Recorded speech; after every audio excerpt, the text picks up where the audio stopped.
riesgos que tiene que ver con las tareas periodísticas, sobre todo en el territorio, y un suplemento especial del diario El Ciudadano y la Región de Cooperativa La Cigarra, justamente que aborda desde alguna perspectiva limitada la cuestión de la inteligencia artificial, más otras vituallas que hay allá adelante son de libre acceso, así que el que se lo quiere llevar se lo lleva. Sin más, entonces arrancamos. La idea es empezar esto a debatir y por supuesto de acuerdo a aquí los oradores habrá debate, charlas, interrogantes, etc. ¿Quién empieza? Yo. Bueno, pero para que la estamos esperando a la Juli que no te vayan a... Bueno, voy saludando y toda esa historia. Buenas tardes, buenas noches, ¿cómo les va?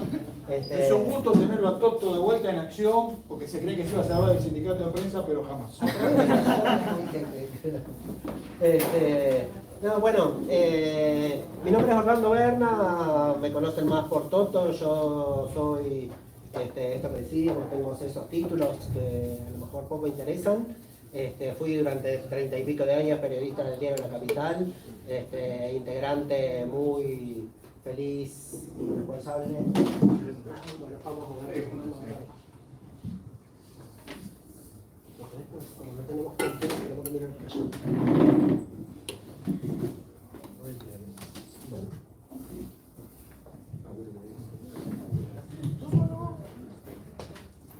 Hola. Sí, perfecto. Bueno, decía, fui hasta hace poco periodista del diario La Capital, integrante del sindicato de prensa, con mucho orgullo, sigo siendo periodista, aunque ahora no tenga relación de dependencia. Y además, lo interesante digo, y que además eso la universidad también lo ha recomendado y lo ha prestigiado, es que bueno, que finalmente nuestros estudios también han sido complementados con la práctica profesional. Digamos, esto de que no es solamente ir a leer y ver y pensar y reflexionar, sino que además todo eso va a parar, digamos, a la práctica cotidiana, al día a día, a eso de ir a ponerle el lomo a hacer noticias, que bueno, insisto con que es como la tormenta perfecta, por decirlo así, ¿sí? Quiere decir, no solamente en los estudios y la idea de la educación continua, esto de seguir estudiando y seguir estudiando, y tenemos 50 y pico de años y seguimos estudiando, sino también esto de que la práctica profesional también es súper importante en la idea de complementar esto con esto y ver hasta dónde van las teorías y hasta dónde van las prácticas. Bueno, le quiero agradecer la invitación al sindicato, a Edgardo que está acá, a Andrea que también es del sindicato, Gustavo, compañerísimos, queridísimos de La Capital, y a Juan Pablo que nos presentó. Le quiero saludar también a la directora de la Escuela de Comunicación Social de la Universidad, a Silvana Pomba, que también está por allá acompañándonos, y a todos ustedes, muchísimas gracias. La idea es, por lo menos de mi parte, reflexionar, hacer un poco de filosofía del periodismo. ¿Sí? De entrar en cuestiones un poco más filosóficas y ir sobre la cuestión de la inteligencia artificial. Dos cosas con respecto a esto. Primero que, bueno, la idea es esa, es retomar algunas ideas de algunos autores y después, sobre esas ideas también reflexionar sobre nuestras prácticas. Lo mismo que decía recién. Así que la presentación es muy rápida, intenta ser profunda, pero rápida. Y después sí abrimos el debate y charlamos, que es la parte más interesante, digamos. Yo puedo hacerle acá el súper diciendo cosas que en realidad dicen otros autores. Así que yo lo que hago es intentar compilar desde el punto de vista lógico un tema, pero me parece que lo más interesante es que charlemos hasta dónde va a ir la cuestión de las posibilidades de la inteligencia artificial.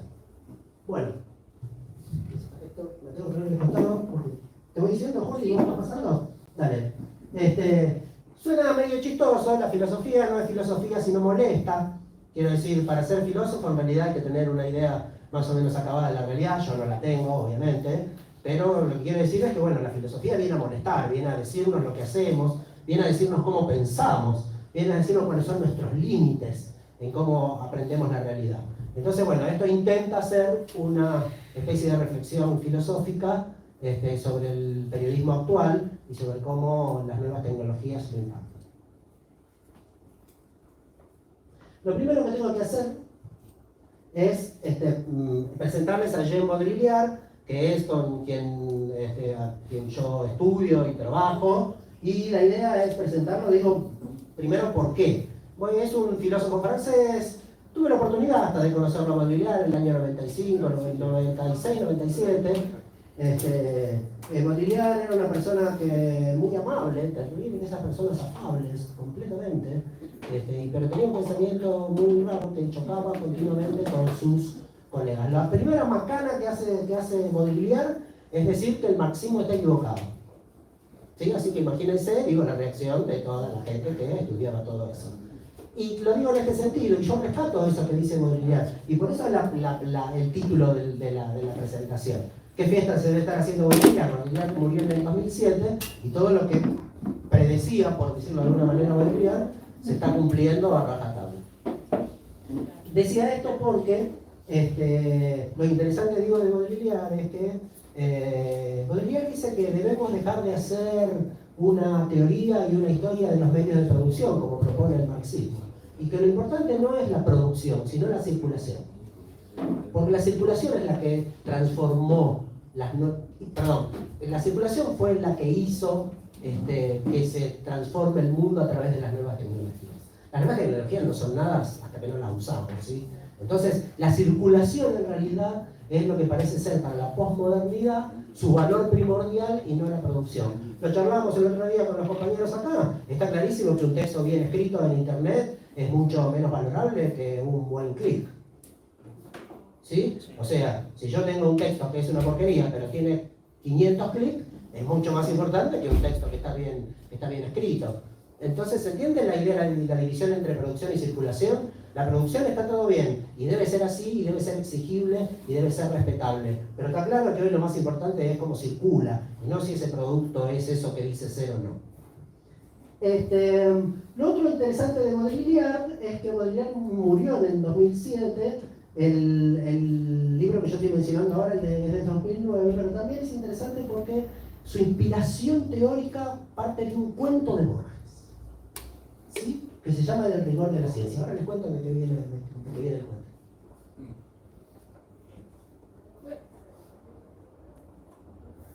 A ver si puedo explicar muy rápidamente. Esto lo tienen ahí, digamos, yo después hasta les puedo pasar el Power para que lo puedan mirar, pero lo quiero explicar rápidamente para no meternos en un problema filosófico o en un problema sociológico, si quieren decirlo de alguna manera. Voy a explicar una cosa. Baudrillard maneja la idea de que nosotros hemos perdido nuestra realidad, de que esa realidad ha sido reemplazada por una hiperrealidad. Esa hiperrealidad es esto que generan los medios de comunicación, una especie de mundo casi accesorio a nuestra vida común, que hace, digamos, e interpela nuestra vida cotidiana continuamente a través de los medios de comunicación. Esta idea de que, la hiperrealidad en realidad es un concepto que supone que nosotros todavía no nos dimos cuenta de que hemos perdido nuestra realidad. Porque la realidad no es, la realidad, estoy hablando de realidad moderna. La realidad moderna es la realidad concreta. Esto es la realidad. No hay otra realidad. Lo que están planteando los filósofos postmodernos es que esa realidad es otra cosa. Ya la realidad no es una realidad concreta. Es una realidad digital, por ejemplo, que supone otras realidades y supone otras prácticas con respecto a cómo vivimos nuestra vida. Vemos todos que andamos todos con el celular en la mano. Bueno, seguramente eso sea una parte de esta especie de hiperrealidad en la que estamos inmersos y a lo mejor no nos estemos dando cuenta, según Baudrillard, de que hemos perdido el contacto con lo concreto. De que en realidad vamos siempre por la representación, vamos siempre por aquello que está en lugar de otra cosa. Y ahí va el cuento de Borges, se los resumo rápidamente. Hay un rey que tiene un reino que es tan vasto que para poder conocer su reino lo que hace es trazar un mapa, hacerle hacer a sus súbditos que tracen un mapa. Y trazan un mapa tan grande como el propio reino. ¿Sí? Entonces, para poder conocer su reino, el rey lo que hace es mirar el mapa. ¿Pero qué ha sucedido? El mapa ha reemplazado al reino. Porque como es inaprehensible la realidad, la única forma de aprenderlo, de agarrarlo, ¿sí?, es construir un mapa. Entonces, la relación que el rey tiene ahora con su reino tiene más que ver con el mapa que con el reino. ¿Se entiende la suposición que hace Baudrillard? Esto, tenemos más relación con las representaciones de nuestra realidad que con la propia realidad. ¿Sí? ¡Feliz cumple! Todos los boludos.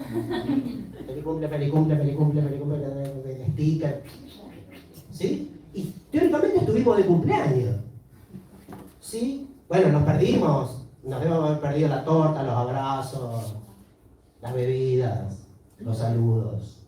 ¿Sí? Porque tenemos otra vida. Porque en realidad eso ha reemplazado a la vida concreta. Al ir hasta la casa del cumpleañero, darle un beso, darle un abrazo, felicitarlo por su día y seguir con tu trabajo. Entonces, ¿qué hacemos? La hemos reemplazado por una práctica virtual. Hemos reemplazado por una representación del cumpleaños. Ya no es el cumple de soplar las velitas, poner un sticker con una velita que hace... ¿No? Entonces, digo, para ir sobre la idea de la hiperrealidad, según Baudrillard, estamos en una hiperrealidad, y esa hiperrealidad en realidad tiene que ver con la idea de simulacro.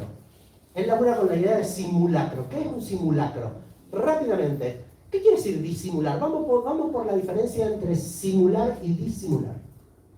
¿Qué diferencia hay entre simular y disimular? Simular es que no... ¿Está bien? Estoy haciendo algo que no estoy haciendo. Ahí está, estoy haciendo, digamos, tengo algo y no lo quiero representar. Si estoy disimulando que tengo un grano en la nariz, me pongo el dedo acá, disimulo que hay algo que tengo y no quiero mostrar. ¿Sí? Hay algo que tengo, estoy disimulando. Hay algo que tengo y no quiero mostrar. Entonces me pongo el dedo en la nariz y no muestro el grano. La simulación es mostrar aquello que no tengo. Estoy simulando alguna cosa. Bien de fútbol, los partidos de fútbol, cuando simulan los jugadores. ¿Qué quiere decir que simulan? Que en realidad no los golpearon nada. Están tirados ahí haciendo tiempo, esperando que le pongan un amarillo al contrario, van a saber qué cosa. Hay una simulación. Baudrillard dice que en realidad vivimos en una amplia simulación, en un simulacro. Ese simulacro supone esto que estamos diciendo. ¿Sí? De que el simulacro es aquello que no tenemos. ¿Qué es lo que no tenemos finalmente? Realidad. No tenemos una realidad concreta como lo planteó la modernidad. Hoy la realidad es otra cosa. Sí. Esta es una cuestión ontológica que supone Baudrillard. Y planteémosla directamente así. Si es verdad que la realidad no es tal, y la verdad, perdón, vamos de nuevo. Si es verdad que la realidad no es tal, y que supone una verdad que tampoco es tal, entonces esa verdad que estamos suponiendo es tal. O sea, el simulacro es verdad. Esto, digo, la cuestión de intentar suponer una vida que en realidad no tenemos y que según Baudrillard empieza en la idea de que hay un simulacro, de que hacemos un simulacro de nuestra vida, de que hay algo en ese lugar que nosotros estamos simulando y estamos simulando que tenemos realidad. Y en realidad hoy la realidad es otra cosa. Chicos, chicas, comunicadores sociales, periodistas, la realidad la inventamos nosotros todos los días arriba de la máquina de escribir. ¿Sí? Lo digo en este sentido para ir a la idea de la comunicación y para que tampoco nos hagamos los inocentes. Porque no es que, mirá lo que hacen, porque ¿viste? Los ponemos en un colectivo, en una especie de plural, mirá lo que hacen. Y los que hacen somos nosotros. ¿Sí? Ahora van a ver que en realidad hacen más de lo que ustedes creen. Sí. Esta es una cosa muy interesante, porque Baudrillard en su locura plantea cosas interesantes, digo para que entendamos el pensamiento de Baudrillard. Baudrillard es un personaje que se dedica a la experiencia. Por ejemplo, se agarra un auto y se pasa la ruta esa, que no sé cuál es, de punta a punta a Estados Unidos, escribe un libro, digamos. Busca experiencias para poder dar cuenta de estas ideas que tiene. Y estas ideas son muy interesantes. Por ejemplo, hay un libro de él que se llama La guerra del Golfo nunca existió. ¿Por qué? Porque la teoría de Baudrillard es que nosotros no vimos la guerra del Golfo. ¿Cómo vimos la guerra del Golfo? A través de una estrategia televisiva de la CNN, que en realidad era la estrategia del gobierno de Estados Unidos. Entonces Bolívar dice, ¿alguien vio la guerra del Golfo? No, ¿qué es lo que vimos de la guerra del Golfo? Imágenes de la CNN. Ajá, ¿eso es la realidad? ¿Por qué ustedes aseguran que hubo una guerra del Golfo? Si nadie la vio. Si no había ni presencia occidental en la guerra del Golfo, ¿cómo saben que realmente eso sucedió? ¿Sí? Entonces lo que plantea es esto. Bueno, ¿de dónde sabemos que hubo la guerra del Golfo? Y de las imágenes de la CNN. ¿Por qué? Y porque lo que sale en la tele es verdad.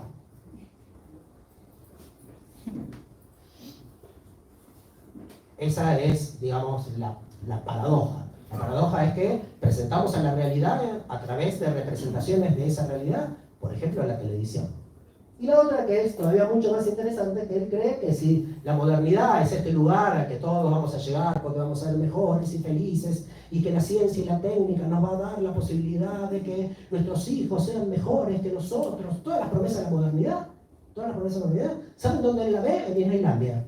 Es el único lugar donde la gente va y es feliz. ¿O no? Sí. ¿Sí? Entonces, él cree que si se dieron la promesa de la modernidad, se dieron en Disneylandia. Significa que lo más importante, digamos, como modernidad para Estados Unidos es Disneylandia. Entonces él cree que Estados Unidos está dentro de Disneylandia, no es Disneylandia dentro de Estados Unidos. ¿Se entiende? Digamos, si la idea fue crear una sociedad que sea feliz, bueno, el único lugar donde eso se consiguió fue en Disneylandia. Esa es la consumación de las promesas de la muerte. Sí. Y vamos directamente a la inteligencia artificial, porque en esta idea de que no tenemos realidad, que la realidad es una realidad construida y que esa realidad construida está construida a través de procedimientos o, no me sale la palabra, procedimientos digitales, artefactos, eso quiere decir digitales. Baudrillard hace una revisión de la idea de la inteligencia artificial a través de esta analogía. Hace una analogía entre la fotografía analógica y la fotografía digital y después la junta con la idea del ser humano y la inteligencia artificial. Digo también, porque nosotros somos periodistas, aquí también hay compañeros y compañeras que son reporteros gráficos, esto que llamamos, digamos, personas que trabajan con imagen, con fotografía. ¿Sí? Entonces también es importante para nosotros, según Baudrillard, cómo se maneja esta idea de esta analogía. Fíjense, él cree que el viejo negativo está en lugar de alguna otra cosa que no está, que es la realidad, ¿no? Sacamos una foto, si el tipo que nosotros queríamos está en la foto, mató. Si no está, fuiste. Porque en realidad la foto es una instantánea de esa realidad que ya no está. ¿Sí? Reemplazó, por decirlo así, en la realidad. La foto analógica, además, por decirlo de alguna manera, no la puedes tocar. ¿Tenés o no tenés? ¿Tenés las informaciones que necesitas adentro de la foto o no las tenés? No hay vuelta a eso. Por su parte, de fotografía digital dice que recrea la realidad y es autorreferencial. Porque se olvida de la realidad. Porque podemos crear cualquier cosa. Y porque en realidad nos damos cuenta también que las fotografías de mayor impacto nada tienen que ver con el real concreto. ¿Sí? Estas fotos tocadas, retocadas, colores brillantes, esos zoom que son así casi, digamos, esos zoom sobre las personas y sobre los gestos. Bueno, digamos, la inteligencia artificial lo que hace es que esa fotografía que la fotografía digital sea autorreferencial. A la fotografía digital le importa un cazo la realidad, porque se constituye en sí misma. Lo mismo aparece en esta idea de las dicotomías sobre las que planteamos la modernidad, blanco, negro, malo, bueno, digamos, planteamos así estas cuestiones dicotómicas. Él cree que esas dicotomías se han muerto, que ya no existen más, que hay que reemplazarlas por otras o por otras ideas. Y que eso que estructuraba la modernidad hoy no está presente. ¿Por qué? Por ejemplo, esta idea de lo real y lo no real, o lo real y lo digital. Hoy prácticamente no sabemos qué es una cosa y qué es la otra.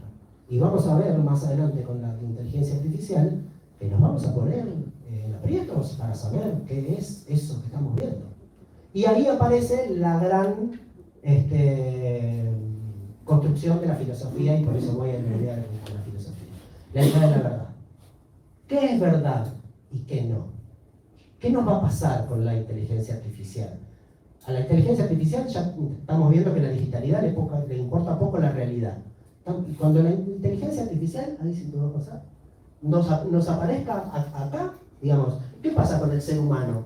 El racionalismo va a quedar, va a quedar casi impedido por una máquina. La experiencia moderna está atada a lo concreto, esto que decíamos recién, y eso concreto ya no está más. Fíjense, con la inteligencia artificial vendría a liberar al ser humano de sus ataduras y sus limitaciones. Por ejemplo, pensar en segundos. Vos apretás un botón, la máquina, y en segundos te contesta. Eso no lo podemos hacer. Las limitaciones reales del ser humano, limitaciones de tiempo, limitaciones de espacio, ¿sí? Limitaciones de velocidad de pensamiento. La inteligencia artificial va a venir a reemplazar eso. Y además va a dar esta idea de que le vamos a poder pedir cualquier cosa a la inteligencia artificial. Vamos a quedar desligados de la historia, porque nos vamos a inventar una historia para nosotros mismos. ¿Vieron Black Mirror? Una serie. Sí. ¿Sí? Eso de que en realidad todo lo que nosotros metemos en el celular en algún momento va a volver. Más o menos. Y la última es la idea de la imposibilidad del libre albedrío. ¿Por qué? Porque no va a haber más libre albedrío. Porque va a estar controlado por una máquina. La contestación, si ustedes hacen la misma pregunta, la máquina contesta lo mismo. Nosotros teníamos un compañero, ¿te acordás de René? Que trabajaba en la NAP. Sí. René nos decía, no te pelees con la máquina porque la máquina hace lo que vos le decís. Viste, nosotros esta máquina de mierda y la varía que la máquina no se mueve sola. La máquina hace lo que vos le decís. Ahí terminamos con esta. Esto lo saqué de un libro que es muy interesante, que es un libro re nuevo, ahora de 22, que se llama Infocracia. Aparecen los dataístas. ¿Sí? ¿Tienen a los dataístas? Estos exégetas de los datos. Todo lo que va a suceder con los datos. Miren todo lo que va a pasar con los datos. El discurso va a ser sustituido por los datos. Los algoritmos van a sustituir a los argumentos. Puede sonar terrorífico, pero el procesamiento de los algoritmos del Big Data hoy está incluyendo a los seres humanos. Va a incluir su fotografía, va a incluir su cara por inteligencia, incluye, y aquí es lo que me parece que es lo que tendríamos que empezar a pensar, incluye todo un procesamiento donde los que le ofrecemos esa información somos nosotros. Capaz que no tenemos idea de que todo lo que nosotros hacemos sobre la compu y sobre el celular va a parar allá arriba, al cerebro ese que después va a funcionar como inteligencia artificial. Entonces, en realidad, nosotros somos los operadores de esa inteligencia artificial. Nosotros somos los que colaboramos con esa inteligencia artificial, tiqui todo el día en el celular. ¿Sí? Y acá hay una cosa súper importante y por eso lo remarco allá arriba. Cuidado, porque la inteligencia artificial funciona con conocimiento registrado. ¿Qué quiere decir eso? Que es todo lo que fue a parar a esa bolsa, por decirlo de alguna manera. Lo que no está digitalizado, no está. Para la máquina no existe. ¿Sí? Lo digo tontamente. Viejos libros que ustedes tengan en vuestras bibliotecas que no hayan sido digitalizados, no están en el Big Data. No van a ser procesados por la inteligencia artificial. Porque no están dentro de la bolsa. Por eso pensemos también en la idea de la digitalización. Y por último, esta digitalización va a hacer que, según estos personajes, bueno, va a haber una disolución de la esfera pública, esto de que cada uno va a haber una individualidad para cada uno, vamos a pedirle a la máquina cuestiones individuales que van a terminar corrompiendo, según esta teoría, la esfera pública, y vamos a llegar a un momento en el cual, obviamente, las respuestas a nuestras preguntas siempre van a ser las mismas. Entonces, lo que va a suceder es esto. Aquella objetividad que en la modernidad nos preveía que íbamos a alcanzar a través de nuestros estudios y de la ciencia y de la técnica, esa objetividad que tanto pretendíamos para nosotros, para nuestra vida, nos va a terminar matando. Esa objetividad la vamos a conseguir, ¿cómo? Con la desaparición del hombre. La máquina lo que va a hacer lo poníamos ahí, la máquina va a procesar, pero la máquina no razona.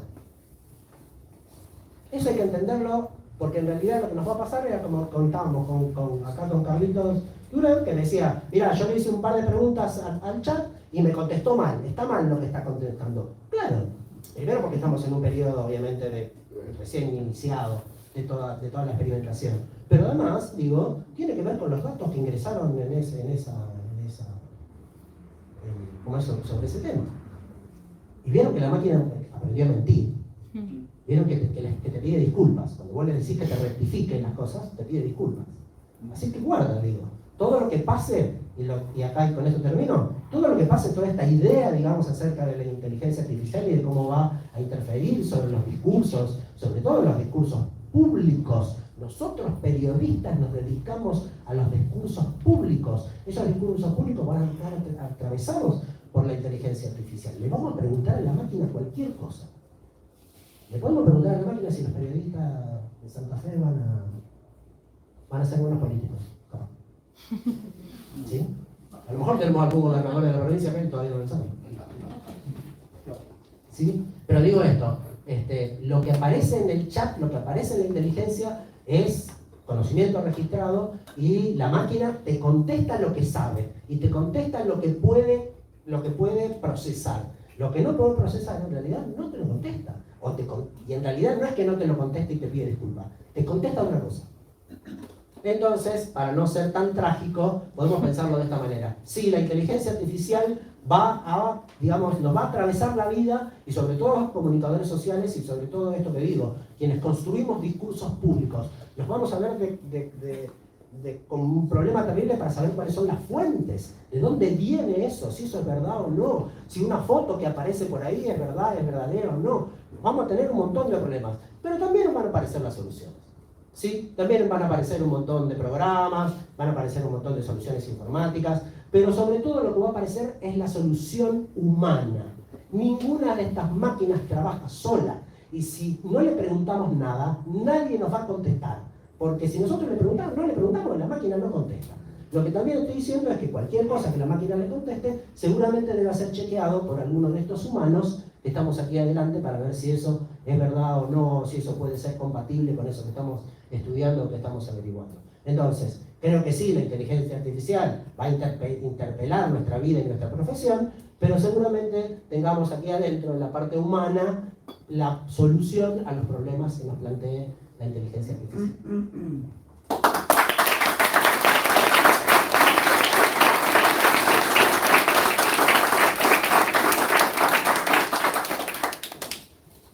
Bueno, después de semejante presentación, creo que voy a quedar abajo de todo. Bueno, en primer lugar agradecer, buenas noches a todos, a todas, agradecerle a Juan Pablo la invitación. Cuando lo crucé en la facultad y después me llamó por teléfono, lo primero que le dije fue no. Insistió. Y en realidad no, el no era porque uno no se considera un especialista sobre la temática. Entonces cuando proponía el tema, yo le decía que había otras voces que podían decir cosas tal vez mucho más interesantes que las que uno viene trabajando. Él insistió y la verdad que me hizo pensar. En realidad todos estos días estuve pensando y angustiado, porque digo, ¿y estaría bien el enfoque que le voy a dar? ¿Y cómo voy a trabajar eso? ¿Y de qué manera? ¿Y por qué? Así que Juan Pablo, querido Turco, compañero de la vida, se le agradece la invitación porque me hizo pensar, que no es poca cosa. Veo acá caras conocidas, gente con la cual he compartido algunos espacios, gente que hace mucho que no veía, la voy reconociendo, así que buenas noches a todos y feliz día de los periodistas y las periodistas a cada uno de los que están presentes. La veo a Silvana, lo veo a Fernando por allá atrás también, lo veo a Tatra, hay gente de la facultad, gente del sindicato, así que bueno, agradezco mucho la invitación. Bueno, en esa idea de pensar, yo estoy enojado con la inteligencia artificial. Y voy a retomar muchas de las cuestiones que planteó Toto, pero en sentido crítico, si se quiere. ¿Sí? Y cuando digo en sentido crítico es, me molesta que, o en realidad a partir de enero es como que hubo toda una efervescencia con que todo tenía que ver con la inteligencia artificial.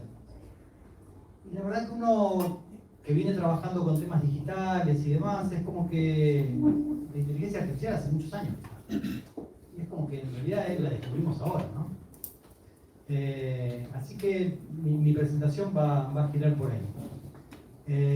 No soy periodista, como dijo Toto, soy docente, doy clases en la Facultad de Ciencias Políticas desde el año 97. Desde el año 98 soy docente en el ICEL 18. Acá veo algunos con los cuales he compartido sus espacios también. He trabajado durante estos últimos 20 años en la cuestión de la emergencia de las tecnologías digitales y cómo transforman el vínculo en algunos aspectos.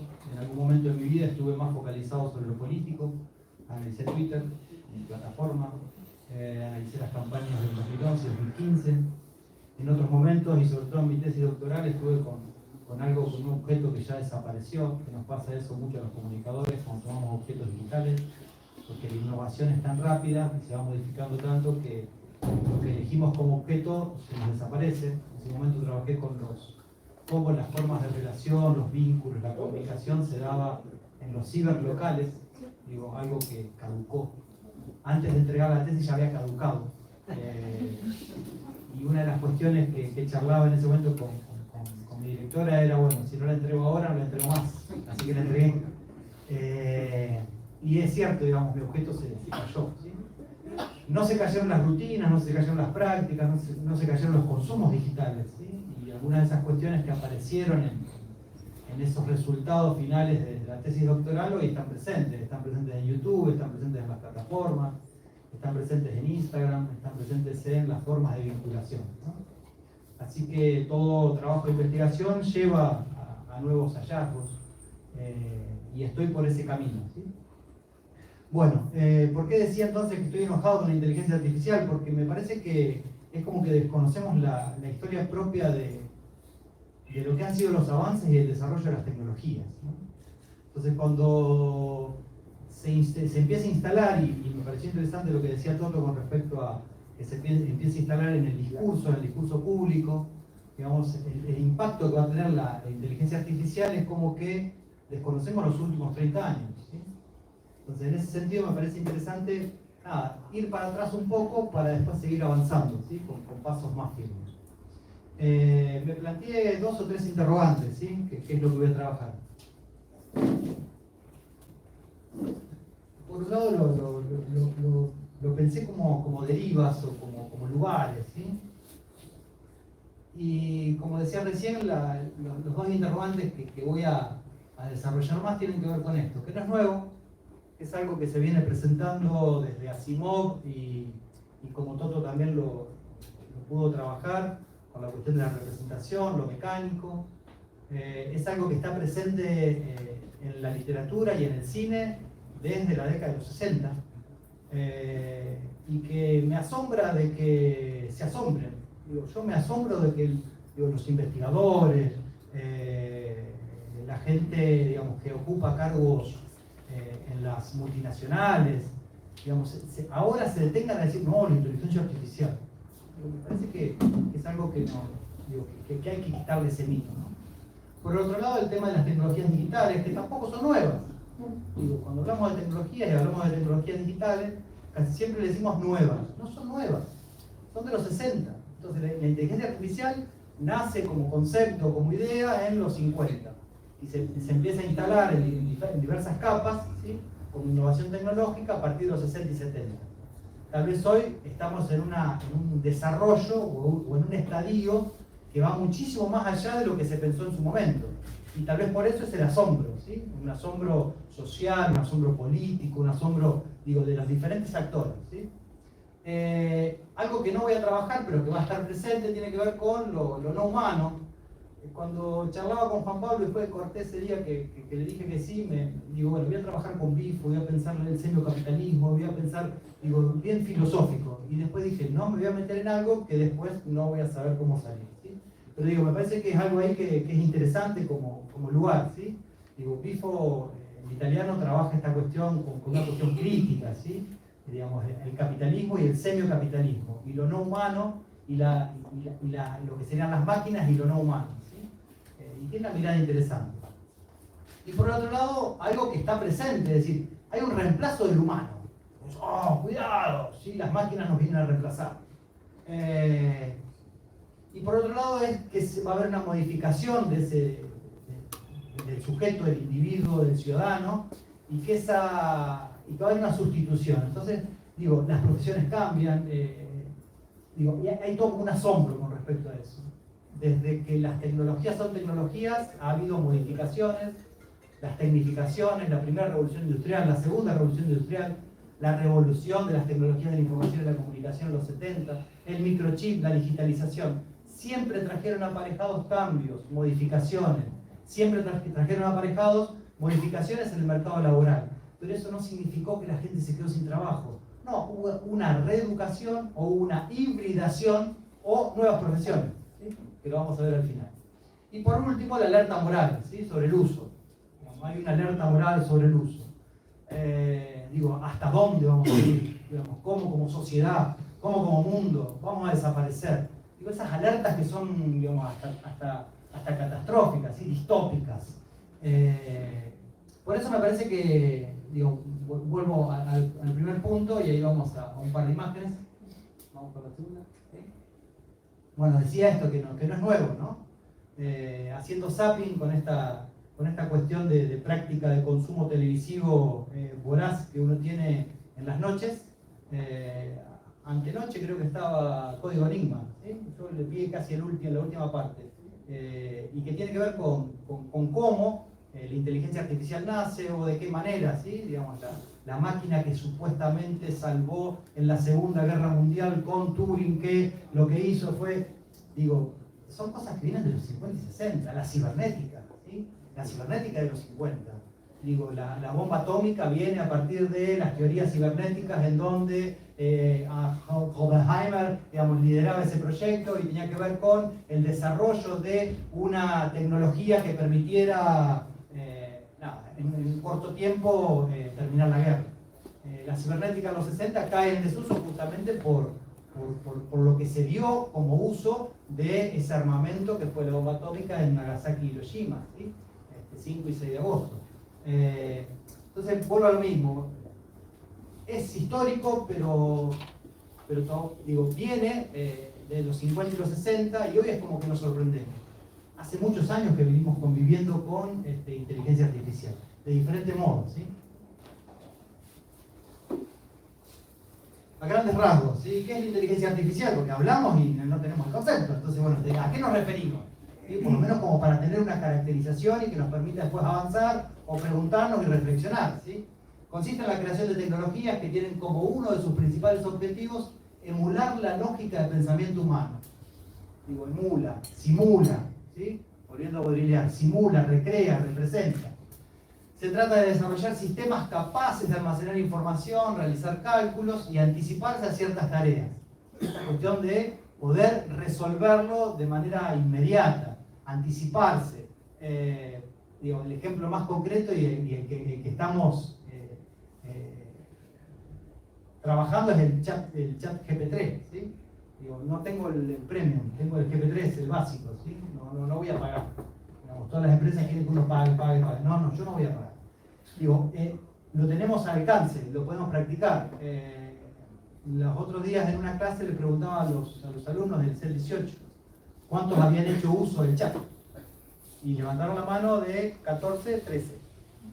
13 personas habían utilizado. Eso no significa que esté ni bien ni mal, ¿sí? Pero ya tienen una experiencia y le han preguntado o tienen esa exploración o esa necesidad de ver qué es lo que te responde. Entonces no podemos negar los avances, no podemos negarlos, ¿sí? Después vemos si eso es bueno o es malo, ¿sí? Como toda tecnología. Esto que decía, que no es nuevo, ¿sí? De los 50, uno lo puede marcar.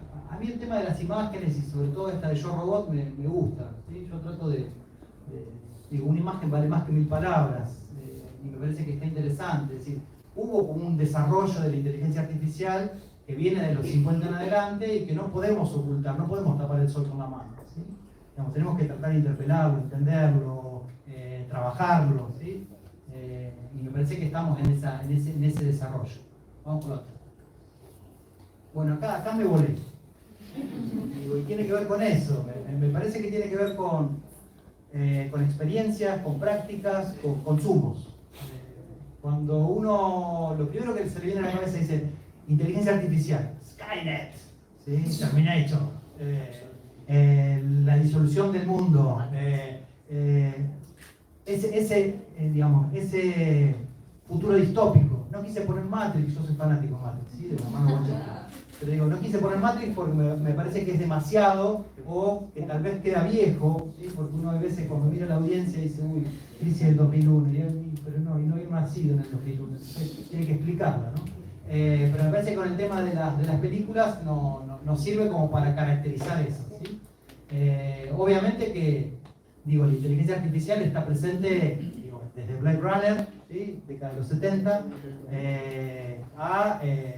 obviamente llegamos a Yo Robot, pero hacemos esos saltos, ¿no? Digamos, la saga Terminator, con cómo las máquinas tomaron el control del mundo y acabaron con la civilización. ¿Sí? ¿Cómo se llama esa película de la década del 80? Juegos de guerra.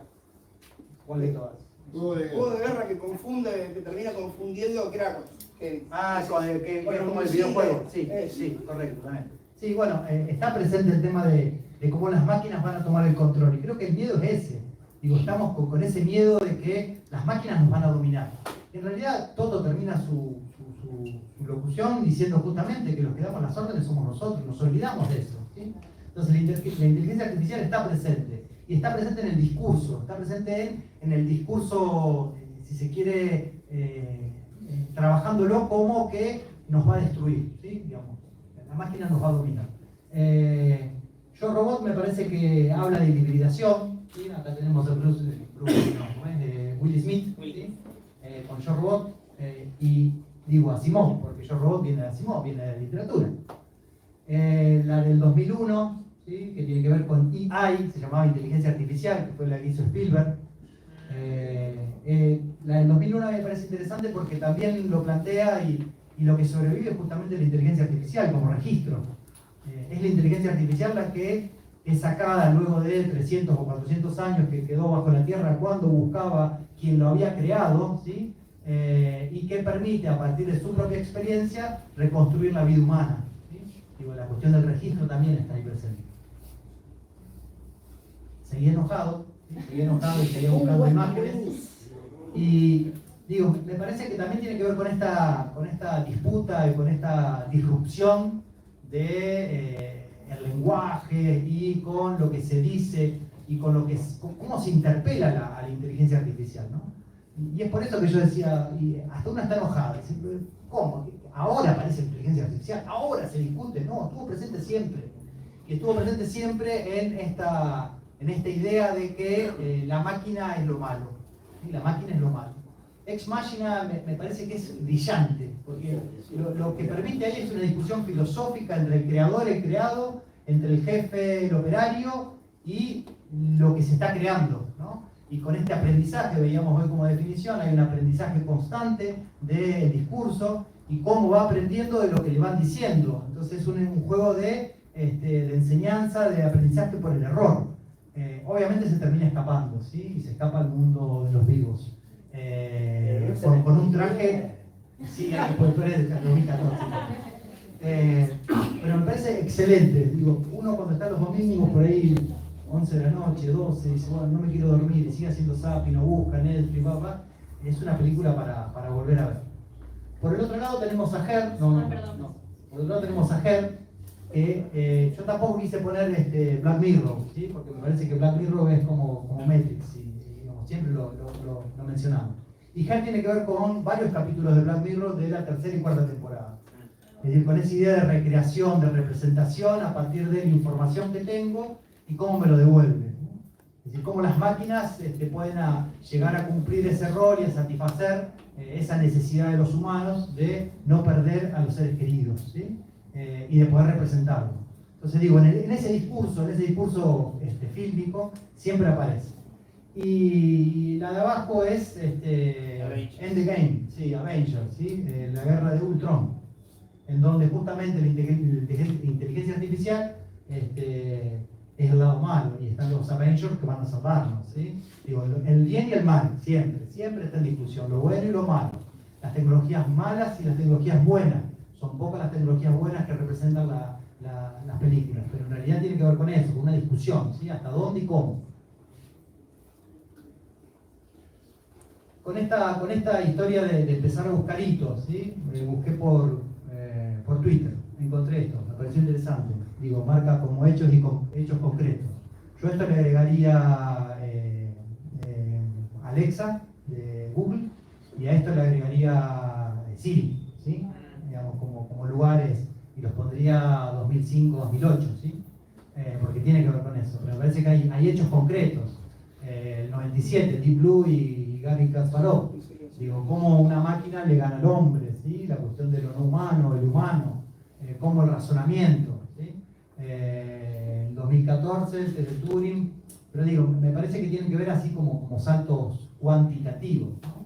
Y siempre como la máquina, el ordenador en el 79, el 97 también que le gana en la partida de ajedrez, un ordenador al volante, la máquina, la máquina, la máquina.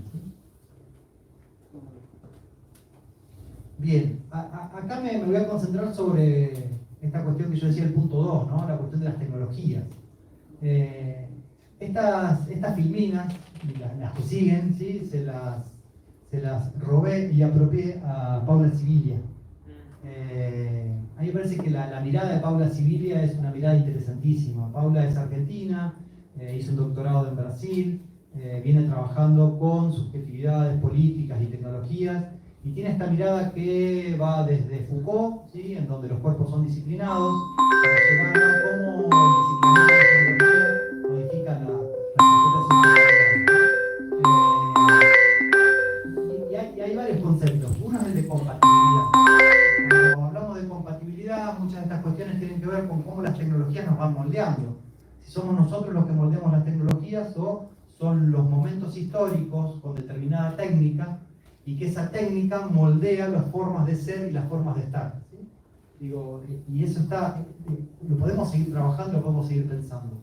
Hay una compatibilidad tecnológica, hay una compatibilidad con las tecnologías de época, que tienen que ver esas tecnologías de época con formas de hacer uso, con formas de vivir, con formas de estar, ¿sí? Sibilia nos dice, esta compatibilidad se suponen, proponen y estimulan. Y fíjense que siempre están asociadas al dispositivo móvil, ¿no? Salvo una de la PC, lo demás es el dispositivo móvil. Algo que, digamos, que estoy en sintonía con Toto y que tiene que ver con de qué manera concebimos ese uso, ese traspaso, o esa cuestión más de pensarnos en el lugar, ¿no? Las tecnologías, y sobre todo las tecnologías digitales, cada vez más, ¿sí? Cada vez más nos hacen visibles, nos hacen conectados. Hay otra autora que se llama José Van Dijk, que es una holandesa, que habla no habla de medios sociales, habla de medios conectivos. Estamos conectados 24 horas en y con las tecnologías, en y con las redes. Somos visibles. Y tiene que ver con modos de ser históricos, ¿sí? Ahora lo vamos a ver, ¿no? Es decir, las tecnologías modernas o las tecnologías de lo que sería la sociedad de fines del siglo XIX, principios del siglo XX, era una sociedad moderna, donde la modernidad y las tecnologías de esa modernidad eran totalmente diferentes a las actuales. En pocos años, esas tecnologías las han opacado, ¿sí? Y las han puesto en desuso, ¿sí? Hoy las tecnologías que nos moldean, que nos compatibilizan, nos hacen visibles. Un ejemplo concreto fue lo que hicimos con Toto cuando estábamos antes de iniciar. Es decir, nos conocemos hace muchos años y lo que hicimos, sacar una foto y la compartimos hacia un grupo WhatsApp, ¿sí? Es decir, nos hicimos visibles para los otros. Estábamos juntos exponiendo o íbamos a exponer en un grupo que compartimos, que es gente de hace 25 años, ¿sí? Más o menos, más. Sí, más, Toto, más. Qué viejo que está, qué viejo que está. Y digo, nos hacemos visibles, compartimos con el otro, pero el otro también está en ese lugar, ¿sí? Entonces esa cuestión de que estamos conectados, dispersos y exhaustos. La pandemia de COVID-19 a todos los que vivimos conectados, digamos, nos extasió de conectividad, de pantallas, de posibilidades conectivas, ¿sí? En todo momento y en cualquier lugar. digo, hay imágenes que no hay que explicarlas, ¿no? Es decir, esa visibilidad está en cada una de las tareas, de lo que hacemos, cómo lo hacemos, dónde lo hacemos, ¿sí? Nos hacemos visibles. Ahora va a venir otra que Sibilia habla hablaba de compatibilidad y habla de extimidad, ¿sí? Es decir, se hace visible y se hace, ¿sí? Se muestra, hay que mostrar todo. Sí. Esta diferencia, ¿no? de la sociedad moderna, fin del siglo XIX, principio del siglo XX, en donde la intimidad era ese lugar resguardado, ese lugar donde estaba todo casi en secreto, ¿sí? Es decir, la intimidad no era algo visible. Y por otro lado, la sociedad hoy, nuestro modo de ser compatible, que tienen que ver con un espectáculo, hay que mostrar todo, es todo visible. Y si no se muestra, no existe. Cuerpos y subjetividades compatibles, dice Sibilia, ¿sí? Con ciertas tecnologías, con sus modos de vida históricos. Digo, la sociedad del siglo XIX, en los lugares, en las formas de hacer, lugar público, lugar privado, y lo que es hoy, ¿sí? Entonces, ¿cómo no vamos a estar preocupados con la inteligencia artificial? Si tiene todos nuestros datos, sabe lo que hacemos, cómo hacemos, dónde lo hacemos, ¿sí? Hay un dataísmo. La esfera privada, el ámbito público, siglo XIX, y hoy, adelante, otra. Hoy es YouTube, hoy es Facebook, hoy es, ¿sí? Digo, ¿cómo estábamos, cómo estábamos antes, cómo estamos ahora, ¿no? Entonces volvemos a lo mismo, sí, avanzando. Sí. Hay una extimidad, dice Sibilia, ¿sí? Una extimidad, o sea, mostramos todo, porque todo es posible de ser mostrado, todo es posible de ser visto, 24/7, dicen algunos autores, ¿sí? Las 24 horas, los 7 días de la semana. ¿Sí? Y tiene que ver con los modos de vida históricos. Digo, el siglo XIX nos marcaba una forma de ser, una forma de estar, una forma de practicar. Hoy es una forma tecnológica, atravesado por los dispositivos, ¿sí?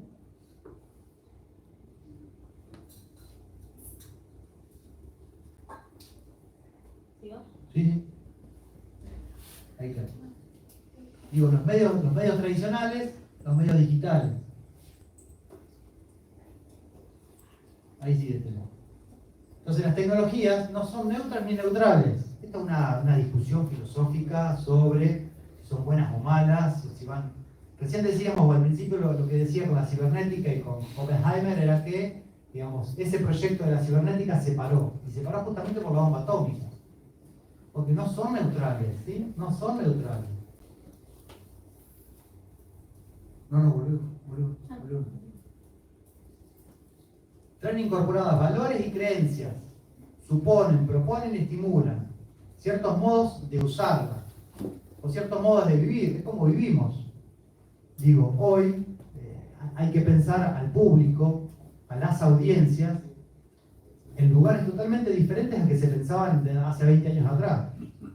Hoy el periodismo se tiene que pensar para audiencias múltiples, diversas, complejas, fragmentadas.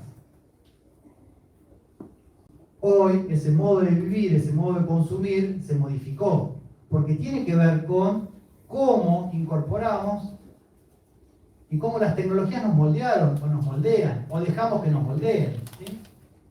Vale.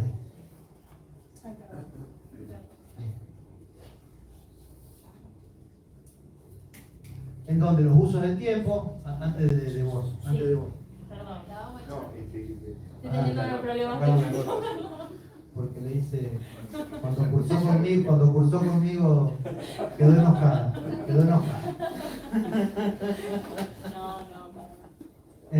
Bueno, algunas cuestiones, ¿no? Modo de relacionarse consigo mismo, con los otros, con el mundo. Esta cuestión que Toto lo decía con Baudrillard con respecto a lo que es verdadero, a la imagen digital, lo que es verdadero y lo que es falso, ¿sí? Cómo las tecnologías hoy nos permiten eso, cómo la inteligencia artificial nos va a permitir, por un lado, discernir también.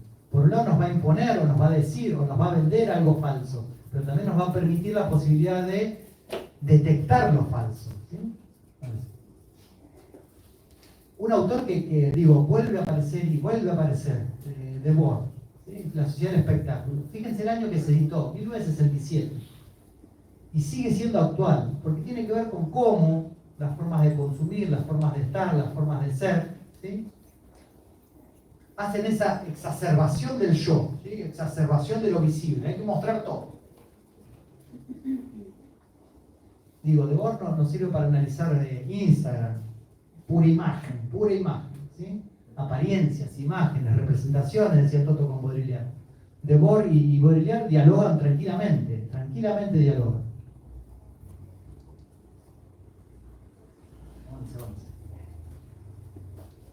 Volvemos a lo mismo, si hay una compatibilidad con tecnologías digitales, modos de vida, ¿qué es lo que hacemos? Ya estamos cerrando, Seguimos visibles, conectados, dispersos, exhaustos, en todo momento, en todo lugar. Las tecnologías digitales nos permiten eso, ¿sí? O nos obligan a eso. Y dentro de esa lógica, ¿sí?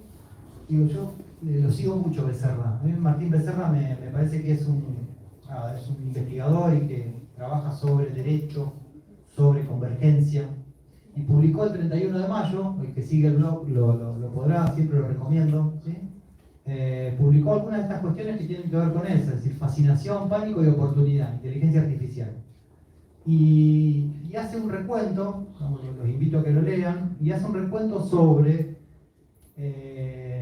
dos declaraciones, una a nivel de declaración latinoamericana, otra declaración a nivel de Naciones Unidas. Él viene trabajando con la cuestión de regulación del derecho, ¿no? Es el asesor dentro de la Cámara de Senadores de la Nación sobre la nueva regulación o la ley de la convergencia. Y ahí lo que pone en discusión es que también, digamos, le sorprende de qué manera hoy se instaló de manera muy rápida el tema de la inteligencia artificial.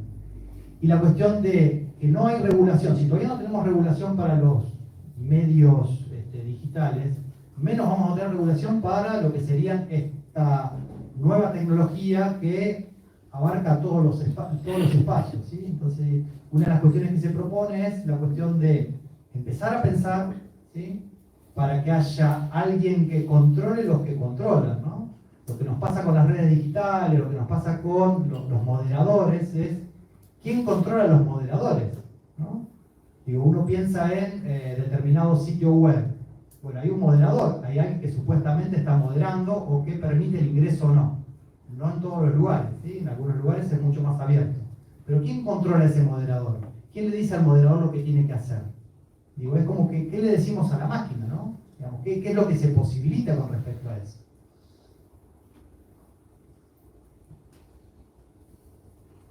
Y ahí me deliré un poco, ya estoy cerrando, ¿sí? Y digo, ¿qué es lo que, hacia dónde nos apunta la inteligencia artificial o las tecnologías o las modificaciones o las juxtaposiciones de los espacios laborales? Por un lado, las tecnologías van a permitir, no solamente la inteligencia artificial, las tecnologías en general, una automatización de tareas, ¿sí? La cuestión de las rutinas pueden ser pensadas desde la inteligencia artificial, hablando en tono positivo, ¿sí? En tono positivo. Pero a mí lo que me parece es que va a haber una adaptación de las habilidades laborales, ¿sí? Por lo tanto, la inteligencia artificial no hay que verla como el cuco, como lo distópico, lo que viene a romper todo, no. Hay que pensarla, conocerla, porque como bien dice el refrán, al enemigo tengo que conocerlo, ¿sí? Como para saber cómo piensa, ¿no? Es decir, si a partir de cómo piensa yo puedo actuar. Entonces, va a haber una readaptación de las habilidades laborales. Yo creo mucho en esto de que va a haber una mixtura y una colaboración hombre-máquina, lo no humano y lo humano, ¿sí?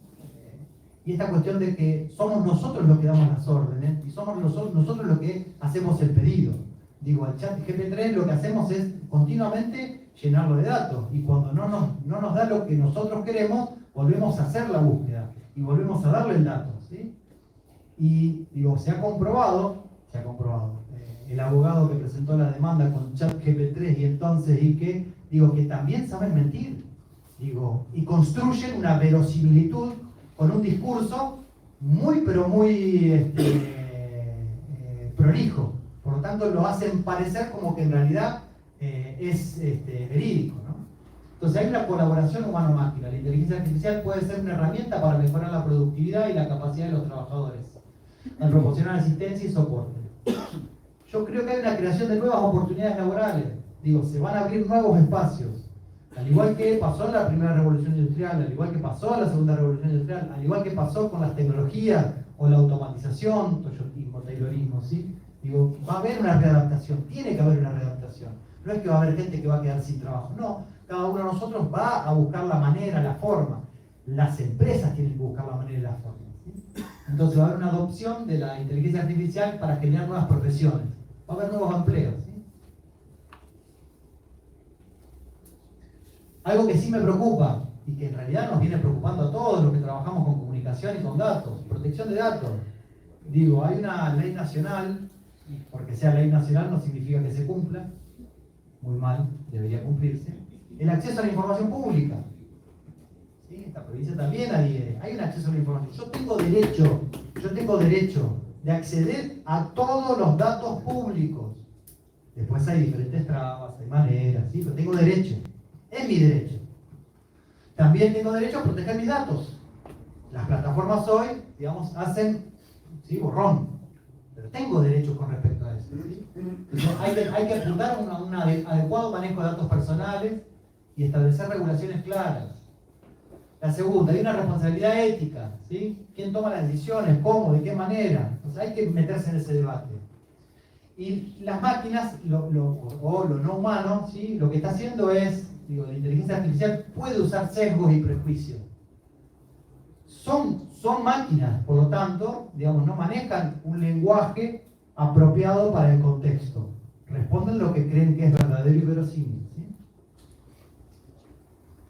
Y con lo último, ¿sí?, vamos a hacer una complementación entre lo no humano y las máquinas con los individuos. Digo, esto es lo que me parece, ¿no? Hay nuevas profesiones, hay nuevos saberes, va a haber nuevas formaciones laborales. El año pasado la Universidad Nacional de Rosario lanzó la Tecnicatura en Inteligencia Artificial. Digo, me parece que tiene que haber trayectos que vinculen lo tecnológico, las nuevas profesiones. Va a haber nuevos puestos de trabajo híbridos. Las tecnologías siempre van a estar presentes, ¿sí? Tiene que haber acuerdos éticos, morales y regulaciones para proteger a los ciudadanos. Y en eso cada uno de nosotros tiene algo para decir, ¿sí? Va a haber nuevas configuraciones legales, ¿sí?, para nuevos tiempos digitales. Digo, si durante muchos años convivimos con la ley de Rafael Videla de 1977 y la nueva ley que se sancionó y que empezó a ejecutarse y ahora está a medias, la nueva ley, cuando digo nueva ley, digo la ley de servicios de comunicación audiovisual, ¿sí? Y todavía no está en funcionamiento en su totalidad. Entonces digo, también tenemos que pensar en nuevas configuraciones legales para los medios digitales, en nuevas configuraciones legales para pensar las incidencias laborales, en nuevas configuraciones legales para pensar cómo las tecnologías, ¿sí?, deben ser reguladas en ese sentido, ¿sí? Y por último, me quedan más preguntas que respuestas, así que espero que alguno me pueda acercar alguna respuesta a todas estas ideas que tengo dando vueltas. Bueno, muchas gracias.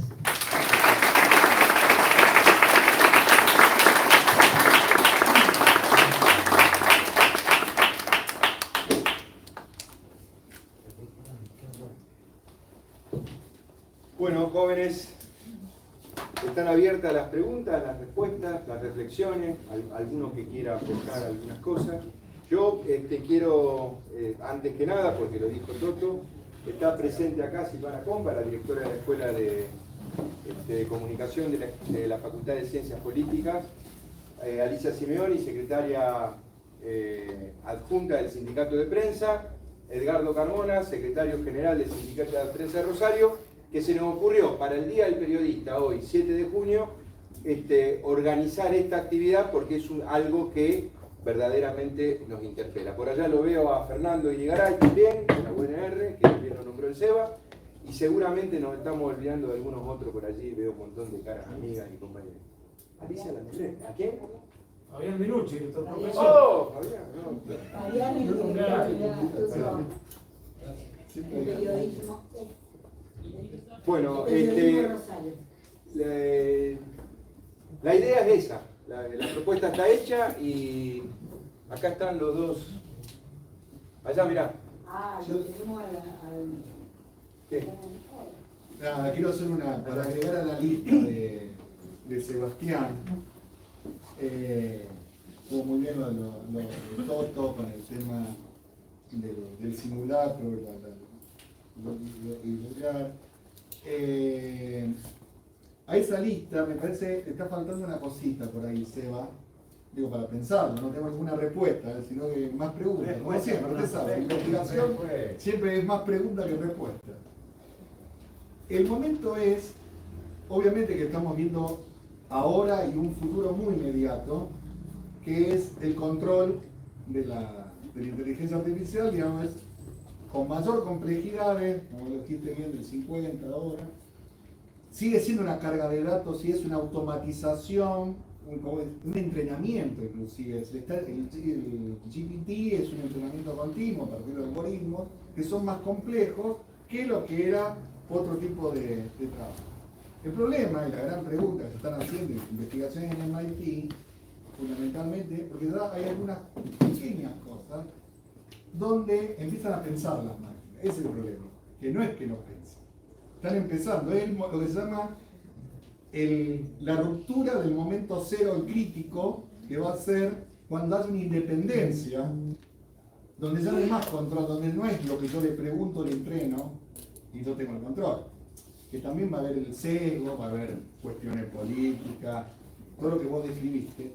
El problema es, sin entrar en determinismo ni cuestiones distópicas, como lo mostraste con el cine, la pregunta a hacerse es, ¿qué va a pasar o cuándo? O sea, ¿qué va a pasar en ese momento cuando la máquina, a partir de todo el desarrollo de redes neuronales, como están haciendo ahora las máquinas, ya no es una cuestión compleja de chips, sino que inclusive ya se está trabajando sobre chips orgánicos.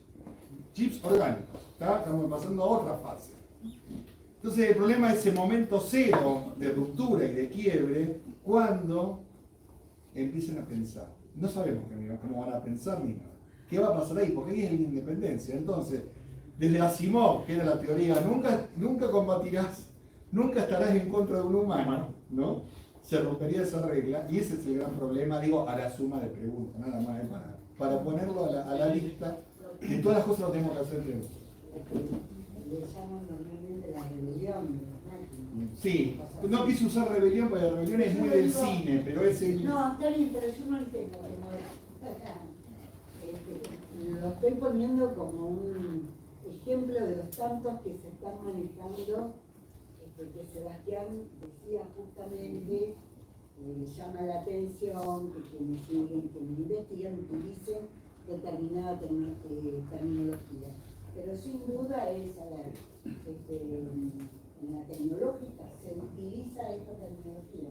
Sí, sí. Por eso lo mencioné, y lo mencionan así, como la rebelión, entre comillas, la rebelión de las máquinas, para describir ese momento cero que vos estabas mencionando, ¿no? Y yo quería terminar una cosa, Seba, perdón, que era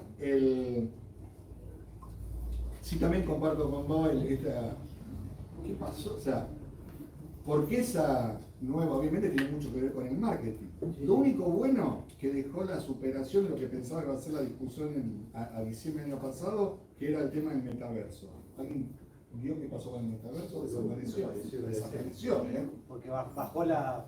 Total, apareció esto, obviamente, es bien la agenda.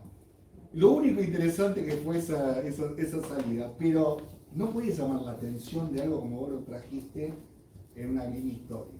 Es más complejo, sí, obviamente, es más complejo, no más cosas, pero digo, lo raro es que los investigadores que están trabajando en eso... Desde diferentes lugares, Fernando, sí. Es decir, salieron a hablar los ex CEOs de Google, exactamente. Y lo teníamos con el documental del dilema de las redes sociales también, ¿no? A mí me sorprende de que nos sorprendamos. Eso, sí, totalmente de acuerdo. Después, digamos, no tenemos las respuestas a los desarrollos de las empresas. Digo, a mí me gustaría estar con Elon Musk a ver qué se está craneando ahí. Al igual que me gustaría estar en algunos lugares en donde digamos, vos ves las métricas, ¿sí? Digamos, cómo sube y baja, el click buy y demás, ¿no? Me parece que en eso hay una fascinación. Hay un concepto que viene de la teoría crítica que es la fruición, el concepto de fruición por el dato. Hay como todo un deseo, ¿no? Yo quiero saber cuántos lectores hay en este momento, y quiero saber cuántos cliquearon, y quiero saber cuánto, y es dato, fruición. O sea, hay como una cuestión ahí que casi todos tenemos, ¿no? Es decir, o por lo menos, digamos, los que consumimos información, o que vivimos consumiendo información. Yo creo que es una deformación profesional. Es decir, cuando uno hay un hecho, un acontecimiento, una noticia que te importa, y vos querés ver cómo las cubren de diferentes lugares. Yo tengo esa locura, ¿sí? Y me ha pasado siempre. Me pasó con el 2001, trabajaba en el programa de SIDA municipal, provincial, perdón, y por suerte tenía conexión a internet, y me revisé absolutamente todos los diarios y todas las portadas, hasta que se cayó la segunda Torre Gemela, ¿sí? Para los más jóvenes fue el atentado de Torre Gemela. Entonces esa deformación profesional de consumir información y ver las diferentes miradas para ver cómo se está construyendo, y la sigo teniendo, y lo hago en Twitter, y lo hago al recorrido, y hago un barrido. Dale. No, yo quería preguntar. Yo Sí, usted. quería preguntar si No sé. se sabe puntualmente quiénes son los que están atrás de la inteligencia artificial, y aparte de eso, si es mucho más complejo que un buscador de Google, por ejemplo. Porque yo, para mí, escribo y me dice la información más puntual, pero para mí es casi lo mismo que Google. Y si se sabe quién está atrás de la inteligencia artificial, digamos. ¿Quiénes son los empresarios? O quién es que, digamos, manipula, digamos, o que creó ese monstruo, digamos? ¿Se sabe puntualmente? Hay alguna, claro, la información que yo tengo es que hay algunas empresas como OpenAI, que es la empresa esta que comercializa y potencia la experiencia, que tiene 4 años en el mercado, de acuerdo a lo que dijeron en el foro de periodismo digital estos muchachos de Buenos Aires. Ahí pudimos tomar contacto con algunas cuestiones más históricas. Y después cada una de las compañías y de los Big Tech, cuando decimos Big Tech decimos los GAFAs, ¿sí? Google, Amazon, Facebook, Microsoft y Apple. Mi pronunciación es good. ¿Sí? Google, Apple, Facebook, que cada uno tiene su desarrollo y su innovación. De hecho, Google salió hace poquito, ahora de nuevo, con su experiencia. Pero Hicieron unos pesos. unos pesitos, ¿sí? Unos dólares. Y creo que tiene que ver también con desarrollos de empresas tecnológicas, que obviamente desde Argentina, o por lo menos nosotros, yo no tengo información y no la manejo. Yo soy usuario, ¿sí? Y un usuario compatible, y pero formateado por las tecnologías. Pero lo que sí se sabe es lo del OpenAI y lo de Google, lo de Apple. Apple está lanzando ahora también, ¿sí? Creo que lo interesante, ¿no?, ahí es tener en cuenta que son corporaciones, Claro. que ahora Sí. están haciendo desarrollo, si bien hay otros, el que llega y se distribuye, ¿no?, es ChatGPT. Hay otras opciones que no son tan conocidas, pero que están en línea con lo que decías, ¿no?, que esto se viene investigando de hace bastante tiempo, ¿no? A mí hay un montón de preguntas, ¿no? Todos compartimos más preguntas que certezas, pero lo que por ahí leí que me pareció interesante es lo que plantea Kate Crawford, que es una investigadora australiana, que también trabaja en Estados Unidos, que publicó en 2021 un libro que era El Atlas de Inteligencia Artificial. O sea, ella ya venía investigando y dice que la inteligencia artificial no es ni tan inteligente ni tan artificial. Y entonces con esta cuestión medio provocadora, intenta abrir el juego a la discusión sobre que por un lado no es tan artificial, porque, por lo que comentaba todo Seba, en relación a que va aprendiendo a medida que nosotros vamos dejando datos. Claro, hay alguien que la manipula, Hay ¿no? alguien A eso. que- O sea, no es que responde sola por sí sola, responde a alguien. No, Interesado. igualmente llega un punto que después se enseña ella misma. Eso es lo que Aprende comentaba sola. Fernando. Claro. Llega un punto en que va Que carga aprendiendo. información, digamos, que va cargando información. ¿Y pero de dónde saca la información? No, está bien, un humano le dice, bueno, vos con esto, después con esto procesás la información. Y por otro lado, claro, decía tampoco es tan inteligente, porque bueno, hay desarrollos sobre lo que se conoce la inteligencia artificial específica, que es para lo que sí ya está funcionando, y la inteligencia artificial general, que algunos la definen saber hacer cuando no sabes qué hacer. Y todavía en ese sentido no da respuestas como los humanos, ¿no? Nos podemos adaptar. Lo que me parece es que se la presentó como apocalíptica y en realidad me parece que si es consumida por tantas personas, le ven un desarrollo interesante y bueno. O sea, no toda la tecnología es mala. Salvo cuando la empiezan a manipular. Y sí, ideológicamente. de que siempre la tecnología responde a intereses capitales, o sea... Y perdón, tampoco seamos tan inocentes de creernos que los grandes gobiernos y las grandes empresas no tienen desarrollos de inteligencia artificial propios, sin contarte a vos que tienen el desarrollo. Porque les conviene en realidad hacer su desarrollo antes. El área 51 en sí. Yo quiero ir, Nico. Yo me quedé pensando, vengo del área de la fotografía, me quedé pensando y mentira siempre hubo, tanto en lo digital como en lo analógico. Lo analógico también fue retocado y de alguna manera puesto como verdad algo que no existía. Y pensar en esto de que es creer. Nosotros queremos creer en la persona en la cual vemos o leemos. Y depositamos esa confianza a ciegas. No vi la Guerra del Golfo, pero sí vi la Guerra del Golfo a través del lente de Sebastián Salgado. Y yo no solamente me conmoví por las imágenes, sino también la viví como la he vivido.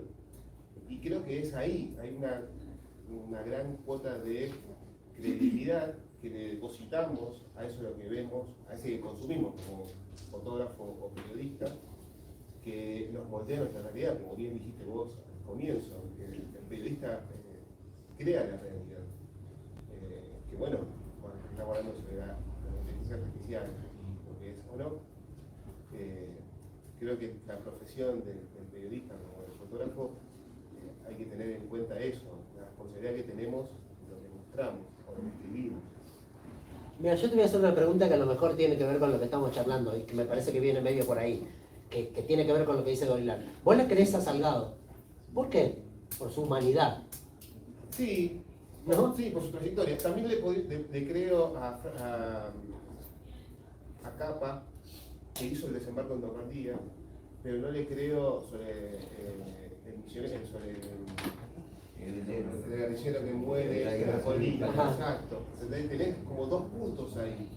Yo creo que el tipo estuvo en el desembarco y me como la historia de que los 12 rollos que imprimió, que se sacaron las fotos, se quemaron en Londres. Pero el escenario es esa foto de la guerra española, es como se pudo inventar, no se pudo inventar, está ahí. Y la segunda parte de mi pregunta, ¿y a CNN le crees? No. Bueno, ahí capaz que está medio la respuesta entonces. Hola, estamos haciendo un break con el tema de lo que vos decías de la foto analógica, un ejemplo claro. Hay una foto en el año 67 de Mario Zucca, un jugador de Liverpool en el año 67, un brasileño, y está el epígrafe, Zucca con la pelota, Zucca a punto de patear el tiro libre que le daría el gol a Newell's. Y después, más adelante, encuentro la foto original, la misma foto, que es el equipo de Newell's, Zucca plantado bien a la derecha, parado, con la pelota, y hay como un hueco blanco, y cortaron la foto y pusieron eso, pero en realidad era la foto del equipo, por eso me acordé de lo que vos decías, el tema de la foto analógica. Bueno, te hacen creer cosas que no son. Por eso ahí también, como dice el CEO, una discusión ética, me parece. Hay una discusión ética acerca de qué vamos a hacer con esa tecnología. Sí. Juan, vos querías... Claro, por eso no, justamente, ¿no? No sé si lo vamos a decir. Me parece fundamental. ¿Qué vamos a hacer? Empezar a causar una regulación ética sobre todo. El principio del funcionamiento que quien entrena hoy la inteligencia artificial, ¿no? Porque de ahí va a salir también una forma de ver, una forma de pensar, si llegamos a ese grado cero que dice ahí Fernando, una forma de pensar determinada. Es decir, ahora hay que regular, hay que ir sobre quienes entrenan los algoritmos, ¿no? Es fundamental, me parece, en este momento. Yo creo que en realidad las Big Tech, las corporaciones, hoy pueden tener una subsidiaria que tranquilamente se puede llamar OpenAI. Es así, de hecho se ven en las inversiones. quizás incluso los mismos grandes CEOs, las mismas cabezas de las corporaciones, a advertir algunas cuestiones. Evidentemente ahí está la paja ahí puesta también, ¿no? O sea, es darle pensar en esos términos, ¿no? Yo creo que la regulación, no solo en lo ético, sino en lo laboral también, hoy es atenta contra una cantidad de puestos de trabajo, más allá que después haya una posibilidad de homogeneización en algunos términos, digamos, ¿no? En algunas facetas laborales, pero por el momento no se ven. Hoy tienden a un reemplazo del laburo humano, digamos, no del trabajo humano. Eso, por lo menos, es lo que se está viendo hasta el momento. No son nada perfectas, no pueden pensar mucho, pero van a ir aprendiendo. Parece que hay un cambio de paradigma que todavía no lo podemos ver, que va a ser tremendo. Pero no va a reemplazar la experiencia. Mira, me lo ve ahí atrás a Juan, y Juan va a ir a ver un partido de Central Córdoba. Pero la inteligencia artificial no te va a poder contar cómo salió el partido hasta que él no haga su trabajo, registre eso, lo meta en la máquina y la inteligencia artificial lo tome. Entonces, antes de la inteligencia artificial hay una experiencia humana que está dictando qué es lo importante y qué es lo que no. Hoy por hoy, déjame tener hoy por hoy, y el trabajo periodístico, además, la labor periodística es fundamental. Hay cuestiones que el periodista va a hacer que la máquina no lo va a poder reemplazar. La vivencia del momento, la recreación de los testimonios, digamos, hay todo un bagaje que no lo puede reemplazar, pero lo va a aprender, doctor, lo va a aprender. Ese es el tema, ¿no? A medida que nosotros vayamos dando la información, digo, ¿no? Y la erudición y la cantidad de conocimiento que tiene, que va a tener, es enorme. Ninguna cabeza humana la puede tener, ¿no? En ese sentido. Un ejemplo puntual, perdóname, que lo que decía vos, Sebastián, que los libros que están en la biblioteca viejo no están cargados. Voy a un ejemplo puntual, que es un clásico emblemático, el partido de más goles de la historia entre Central y Newell's, en el año 1907, que Central lo ganó 9-3. Cipriano Roldán, un periodista muy reconocido de la época, dice que ese partido, Tito Corti de Central hizo 5 goles, que lo ganaba Central 4-3, lo ganaba 4-0, se pusieron 4-3, y que en el segundo tiempo Tito Corti hizo 5 goles. Eso es lo que figura en internet. Vos vas al diario de la Capital del día siguiente, que está el relato que te ponían hasta si uno atacó para el sol o con viento en contra, etcétera, etcétera, y está el relato de todos los goles. No, Tito Corti, el resultado del partido fue ese, pero no iba ganando Central 4-0, Newell se puso, y Tito Corti hizo un solo gol. Entonces, el hecho de que no esté cargado eso para todo el mundo que quiera contar una historia de Central y Newell's, leyendo la inteligencia artificial, le va a quedar que ese día Tito Corti hizo 5 goles, contando una historia épica, cuando en realidad hizo uno solo. Y ese es uno de los ejemplos puntuales. Yo, antes de hablar, hacer referencia a un programa de televisión, cuando estaba el panel Hablemos Sin Saber, yo soy el panel de Hablemos Sin Saber. Capuzón, Peter Capuzón. Sí. Pero voy a dejarlo. Pero voy a esto. Digamos, hay como dos planos, ¿no? Por un lado, el desarrollo tecnológico, la relación con el hombre, la sustitución o no, el miedo o no, la ficción o no. Y el otro proceso que a mí me desvela es, en este fenomenal poder de concentración de los que desarrollan la tecnología, porque es importada. No es que la desarrollamos horizontalmente y todas las sociedades están en un mismo estándar de desarrollo y hay una atención y una democratización del proceso. Yo me pregunto, porque el otro día también participaba en una charla donde me hablaban, vamos a controlar, vamos a hacer, hay que crear reglas. Todavía no pudimos regular las pantallas de televisión. Digamos, el hecho de que el gobierno de Macri haya destrozado la ley de medios y todavía ha quedado inhabilitada cuando ya promulgada la vieja, porque en el marco de la discusión con la oposición tuvo que bajar todo el proceso de la telefonía y el tema digital que era incipiente. Hoy estamos hablando de la conectividad y vos planteás bien lo de Becerra. Está planteando, no pudimos todavía con la conectividad y nos aparece este nuevo desafío de la inteligencia artificial. Yo veo a los países más poderosos del mundo reunidos en una cita que nunca me voy a acordar, en Suecia, 27 países europeos y Estados Unidos, elaborando un primer código de regulación y planteándose que sea voluntario y que se iba a consultar a Google, Facebook, para ver qué les parecía. O sea, hay un disciplinamiento de poder en eso. Y ellos se preocupaban. ¿Qué hacemos con esto? Porque los que somos amigables, los que somos buenos, los que estamos de este lado, tenemos que apurarnos porque del otro lado, esos malditos chinos están trabajando en el mismo proyecto. O sea que acá hay un desafío, además de este proceso tecnológico, si nos va a matar, nos va a borrar la historia, nos va a domesticar o no, es quién lo controla. ¿Quién lo regula? ¿Cómo vos generás? Y planteaba ahí, el otro día leía una nota, viste, que transniega y la mitad no la entiende. Ya el control remoto del televisor es un desafío fenomenal. Aviso.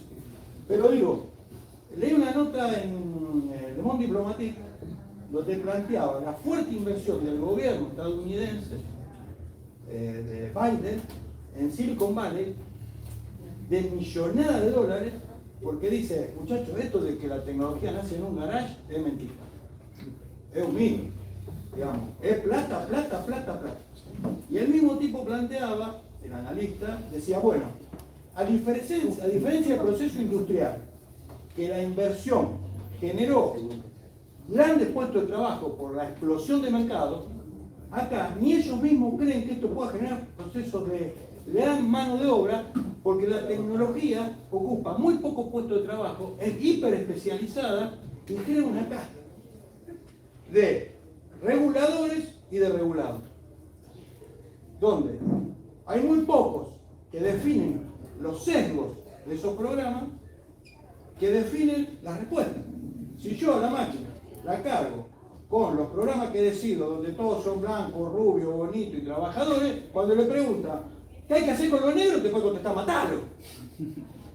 O sea, en definitiva, no solamente está. Esa discriminación hoy ya existe. Bueno, por eso, bueno, hay un doble desafío que me preocupa. Es cómo la tecnología que crece o que desarrolla a niveles de velocidad de luz, y más, siempre fue mucho más adelante que el proceso cultural.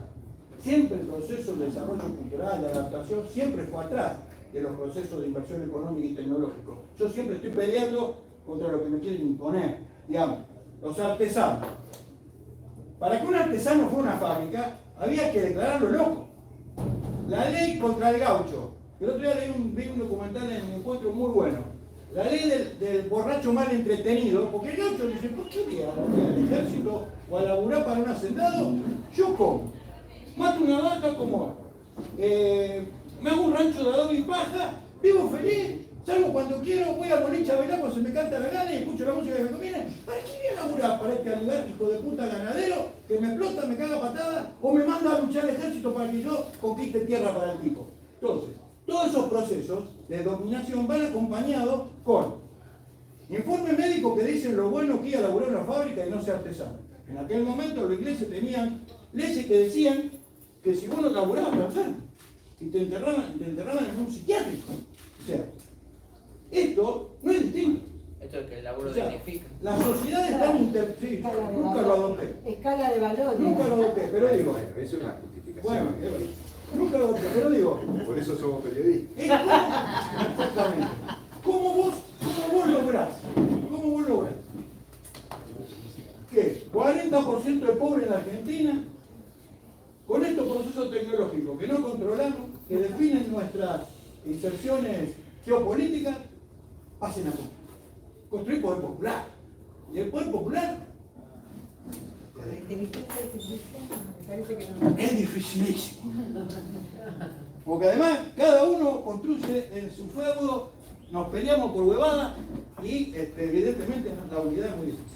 Era una de las consignas de nuestra solicitada, por eso enganché el tiro ahí, unidad para vencer por el Día del Periodista, por una construcción popular. Pero bueno, más allá del eslogan, digo, acá lo que me preocupa, que nunca me cierra, es cómo, cuando vamos perdiendo esta guerra o esta batalla o esta transformación, a lo mejor es Santo Tomás. Pero digo, ¿dónde está la clave para que esto esté al servicio? Y eliminar el horror, porque el horror tiene que ver con el desconocimiento y la falta de control. Pero eso perdóname, es ¿por actual. qué te seguís Eso está- preguntando qué puede ser? Ah, sí, perdón, vos Bueno, porque la piba que está todo claro. O sea, no es la singularidad, no es lo que viene. Eso son decisiones que están extra a cualquier regulación y están pasando ya. Por ejemplo, corto, en el tema de la fotografía, por ejemplo. Midjourney es un bot, un programa que está instalado también en una plataforma de chat, y vos le podés poner que cree una fotografía de la nada y es casi imposible descifrar si es cierta o no. Y eso también tiene que ver con los resultados que hemos visto o que preguntaban los propios. ¿Por qué ha tenido esto tanto impacto? O por qué no baja el impacto todavía. Es que ha mostrado algunos resultados que son casi, o sea, muy sorprendentes y no dejan de avanzar. Lo cual eso hace que no baje la espuma de todo esto, que claro, uno piensa, bueno, sí, metaverso pasó muy poco tiempo, o un montón de tecnologías que, vamos a decir, no perdieron. Pero esto tiene algo que nos dificulta, o nos está dificultando a nosotros, y creo que en este contexto donde son todos como mayormente periodistas, hay una pregunta que es muy grande, que es ¿qué es lo real cuando hablamos de simulacro? Y cómo ya cada vez se hace más difícil esa diferenciación y empieza a aparecer estas tecnologías que son muy accesibles y que están en todos lados, porque sí, hay que pagar, no sé, $10, pero está al alcance de cualquiera y aparece el Papa vestido con o aparece a Trump que le está llevando a la policía y te hacen comer el viaje por ejemplo. Y eso, mismo en mi trabajo se trabaja con personas que son filmadas y venden productos, ¿no? Bueno, y ya estamos en la instancia de que está bien, hay veces que necesitamos solamente la voz en off porque sale la persona con un insert arriba, digamos, con un video donde la persona no se ve, y necesitamos solamente la voz, y estamos en una instancia donde si ese personaje, celebridad, aceptó poder ser clonado, se le tiene una inteligencia artificial que duplique o que haga la voz de esta persona, y ya, o sea, nosotros tenemos la habilidad de hacer, de decir cosas, entonces es como que la empresa se tiene que cuidar porque no sea cosa que haya una parte que este personaje no aprobó y después tener problemas legales. Entonces, esa autorregulación se le está poniendo a la propia empresa para después no terminar en un problema legal con y ya está fuera de cualquier control legal. Es algo que la empresa lo hace por las dudas. Pero esta tecnología, pues este hermano no quiere. Y ya es como que ya se pone todo muy difuso, muy gelatinosa la realidad, en algún punto. Entonces, y no estábamos en una realidad, en una instancia de inteligencia artificial, estamos en algo muy específico, no estamos en un lugar muy en la singularidad. Eso puede llegar pronto, pero ya hoy en día hay muchos problemas, o sea, con eso. Y no para ser catastrófico, porque ni hablar del tema del empleo, porque hay gente que los locutores están como locos, los fotógrafos están como locos, la gente, los diseñadores también, la gente que hace programación. Ahora es muy fácil programar con ChatGPT. Tenés que saber mucho menos de lo que tenías que saber antes. A mí, yo tengo días que me despierto más positivo y a veces que negativo. Pero es como, uy, y las novedades son continuas. Claro, es como, bueno, esperemos, va a bajar un poco la espuma. Él quería... Vuelve con algo. Quería él, y después hablas vos. Dale.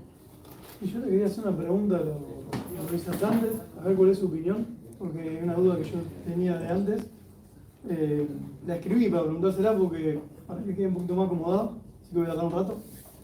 Teniendo en cuenta un poco lo que decía Paula Sibilia, que las tecnologías no son ni buenas ni malas, pero la parte que faltaba, digamos, dice que tampoco son neutras, son territorios donde se disputan intereses y conflictos. Y siendo una visión posmoderna, la verdad, como la Berna, la verdad como una construcción social, una construcción política, dependiendo de cómo lo enfoquemos, donde el discurso científico incide en esa construcción de la verdad, impactando una cuestión colateral o indirectamente en la sociedad y sobre todo en la construcción de la opinión pública, de lo verosímil o lo legítimo acerca de las cosas que nos rodean. Y considerando que las tecnologías son herramientas construida en base a teorías, porque uno cuando construye una herramienta, un artefacto, lo hace también a veces en torno a una teoría, un paradigma, que están basados en cómo se comprende a la realidad. La pregunta que les quiero hacer es, ¿qué tipo de discurso ustedes creen que se están generando a partir de esto? ¿Dónde está referenciada la verosimilitud del discurso del ChatGPT? Específicamente eso, sobre el ChatGPT. ¿Y cómo se legitima ese discurso? Y sobre todo, ¿por qué le creemos?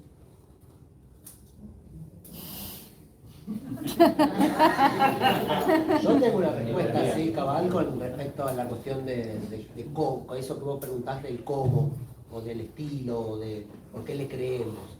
Le creemos porque copia el formato, porque copia un formato de realidad.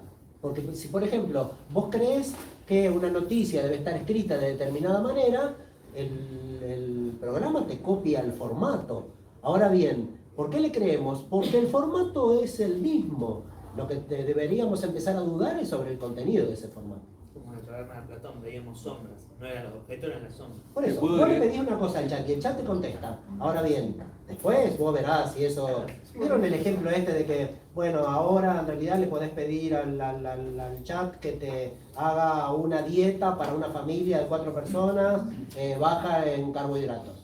Y te hace la huevada. El control y el poder de discernimiento sigue estando en Pero por eso quiero ir. La máquina te puede decir que Macri o que Cristina son bonitos, etcétera, etcétera, pero si vos no lo querías votar, no lo vas a votar. Sí, bueno, pero no todo el mundo tiene las mismas capacidades simbólicas para pararse frente a ¿Por qué de hecho un... subestimamos las capacidades de las otras No, personas? yo no las subestimo, pero tampoco hay que negar. Pero también hay algo que dijo Toto con esto. Supuestamente en el proceso se va destruyendo la historia. Yo hoy tengo capacidad, porque esto está embrionariamente planteado y tiene 3 meses de disputa. Cuando yo era chico, para mí el fútbol era el potrero. Sí. Hoy para mí es el teléfono. Y mira mejor los partidos en el teléfono que siempre va a cancha. ¿Qué hubiese pasado si cuando vos eras chico estaba el teléfono? Bueno, por eso, pero cuando vos vas perdiendo perspectiva, el relato histórico, vivencia personal, porque vos te vas a crear en un nuevo mundo con nuevos desafíos y, en definitiva, para buscar la verdad, hoy leí una nota, decía Berbisky, le preguntaban en una nota de perfil, decían, Rodolfo Rubén decía que si la información, no puedo muy bien la frase, es propaganda, algo así. Si no está chequeada, si no hay, es propaganda. Y entonces me preguntan, ¿qué opina de esa frase? Y que en este contexto ya no es real. Porque, ¿qué dice? Yo si quiero... ¿Hay libertad de opinar? Sí. Hay Nunca hubo tanta como ahora. cientos de medios y a nadie lo matan por opinar. Ahora, te tenés que poner horas a buscar. Porque en la superinformación también está la trampa. Y vos tenés que dedicar mucho tiempo, tenés que tener una expertise para poder chequearla. Pues si, ¿cómo puede ser que le crean a Milei?